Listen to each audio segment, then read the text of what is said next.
सुप्रभात।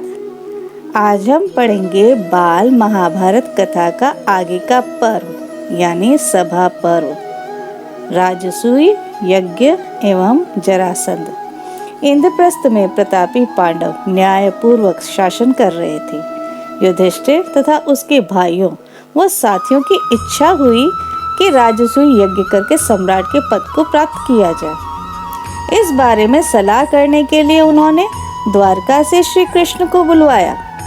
श्री कृष्ण तुरंत ही इंद्रप्रस्थ पहुंच गए। युधिष्ठिर ने श्री कृष्ण से कहा कि साथियों का कहना है कि मुझे राजसूय यज्ञ करके सम्राट पद को प्राप्त करना चाहिए, लेकिन राजसूय यज्ञ तो वही कर सकता है जो सारे संसार के राजाओं का पूज्य हो और उनके द्वारा सम्मानित हो। इस बारे में आप ही मुझे सलाह दीजिए। श्री कृष्ण ने युधिष्ठिर की बात शांति से सुनी और कहा, मगध देश के नरेश जरासंध ने सब राजाओं को जीतकर अपने अधीन किया हुआ है। सभी उनके नाम से डरते हैं। शिशुपाल जैसे शक्ति संपन्न व पराक्रमी राजा भी उनकी अधीनता को स्वीकार कर चुके हैं और उसकी छत्र छाया में रहना पसंद करते हैं। इसलिए जरासंध के रहते हुए कोई भी सम्राट पद प्राप्त नहीं कर सकता है। जब महाराज उग्रसेन का नासमझ पुत्र कंस जरासंध की पुत्री से विवाह करके उसका साथी बन गया था, तब मैंने और मेरे भाई बंधुओं ने मगध नरेश जरासंध के विरुद्ध युद्ध किया था। 3 वर्ष तक उसकी सेनाओं से युद्ध करते रहने के पश्चात आखिर हम हार गए थे। फिर हमें मथुरा को छोड़कर दूर द्वारका में जाकर नगर व दुर्ग बनाकर रहना पड़ा। चाहे आपके सम्राट पद प्राप्त करने से दुर्योधन और कर्ण को कोई आपत्ति न भी हो, किंतु फिर भी जरासंध से इसकी उम्मीद करना बेकार है। युद्ध किए बिना जरासंध इस बात को मान नहीं सकता है। उसने आज तक पराजय का नाम नहीं सुना है। ऐसे अजय व बलवान राजा जरासंध के जीते जी आप राजसूय यज्ञ नहीं कर पाएंगे। जिसने जिन राजाओं महाराजाओं को बंदी गृह में डाला हुआ है, पहले उन्हें किसी न किसी उपाय से छुड़ाना होगा। जब ऐसा हो जाएगा तभी आपके लिए राजसूय यज्ञ करना साध्य होगा। श्री कृष्ण की इन बातों को सुनकर युधिष्ठिर उनसे कहने लगे, आपका कहना बिल्कुल ठीक है। इस विशाल जगत में कितने ही राजाओं के लिए जगह है और कितने ही नरेश अपने अपने राज्य का शासन करते हुए संतुष्ट रह सकते हैं, किंतु लालसा ऐसी आग है जो कभी बुझ नहीं सकती है। इसलिए मुझे लगता है कि मेरी भलाई इसी में है कि मैं सम्राट पद प्राप्त करने का विचार त्याग दूं और जो है उसी को लेकर संतुष्ट रहूं। युधिष्ठिर की यह विनयशीलता भीम को पसंद नहीं आई। उसने कहा, श्री कृष्ण की नीति कुशलता, अर्जुन का शौर्य और मेरा शारीरिक बल यदि तीनों मिल जाए तो ऐसा कोई कार्य नहीं जो हम नहीं कर सकेंगे। हम तीनों जब एक साथ चल पड़ेंगे तो जरासंध की शक्ति को अवश्य चूर करके लौटेंगे। आप इस बात की शंका ना करें। भीम की यह बात सुनकर श्री कृष्ण ने कहा, यदि भीम और अर्जुन दोनों सहमत हो तो हम तीनों एक साथ जाकर उस अन्यायी जरासंध की जेल में पड़े हुए अनेक निर्दोषी राजाओं को मुक्त करा सकेंगे। लेकिन युधिष्ठिर को उनकी यह बात अच्छी नहीं लगी।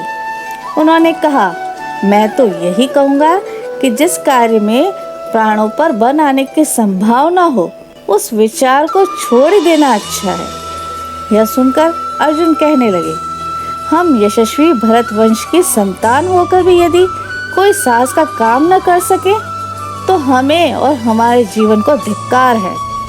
जिस काम को करने की हमारे अंदर क्षमता है, भाई युधिष्ठिर ऐसा क्यों समझते हैं कि हम उस काम को नहीं कर पाएंगे। श्री कृष्ण अर्जुन की बातों को सुनकर प्रसन्न हो गए उन्होंने कहा, अर्जुन तुम धन्य हो, मुझे बुआ कुंती के वीर पुत्र अर्जुन से यही आशा थी। जरासंध के साथ युद्ध का निश्चय करने के पश्चात श्री कृष्ण और पांडवों ने अपनी योजना बनाई।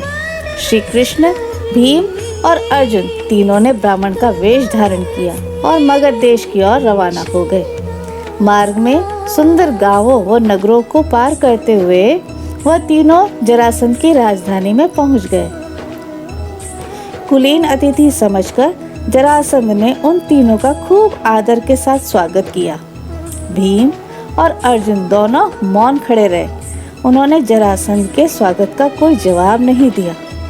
इस पर श्री कृष्ण ने कहा कि मेरे दोनों साथियों ने मौन व्रत धारण किया हुआ है। ये आधी रात के बाद व्रत खुलने पर ही बातचीत करेंगे। जरासंध ने कृष्ण की बात पर विश्वास कर लिया और तीनों अतिथियों को यज्ञशाला में ठहराकर महल में चले गए। जरासंध का नियम था कि कोई भी ब्राह्मण अतिथि जब उसके यहाँ आता तो वह उनकी इच्छा व सुविधा के अनुसार उनसे बातें करता था और उनका सत्कार करता था। इसी नियम के अनुसार जरासंध आधी रात के बाद अतिथियों से मिलने गया तो उनके रंग ढंग देखकर उसके मन में कुछ शंका होने लगी। राजा जरासंध ने उनसे गरज कर पूछा, सच सच बताओ कि तुम लोग कौन हो? ब्राह्मण तो नहीं दिखाई देते।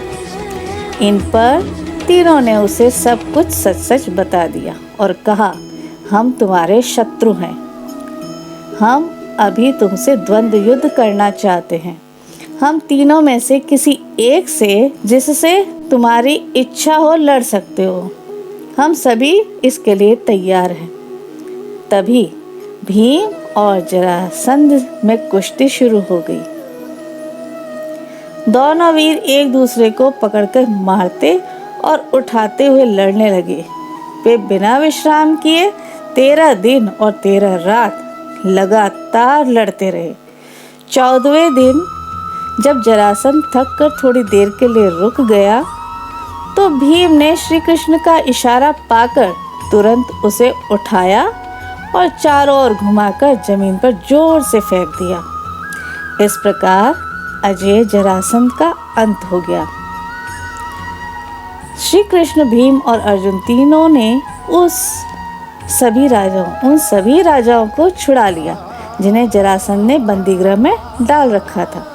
फिर उन्होंने जरासंध के पुत्र सहदेव को मगध के राज सिंहासन पर बिठाया और इंद्रप्रस्थ लौट आए। इसके बाद पांडवों ने विजय यात्रा आरंभ की और सारे देशों के महाराज युधिष्ठिर के अधीनता में आ गए। जरासंध के वध के पश्चात पांडवों ने राजसूय यज्ञ किया।